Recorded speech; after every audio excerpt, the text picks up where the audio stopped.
Hi అండి అందరికీ. ఈరోజు మన తోటలో వంకాయలు కోసినామండి.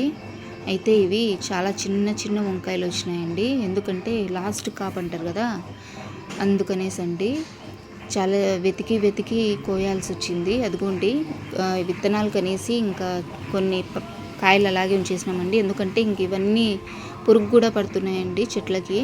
అందుకనేసి ఇవన్నీ తీసేసి ఇంకా మళ్ళీ వేరే చెట్లు వేద్దాం అనుకుంటున్నామండి.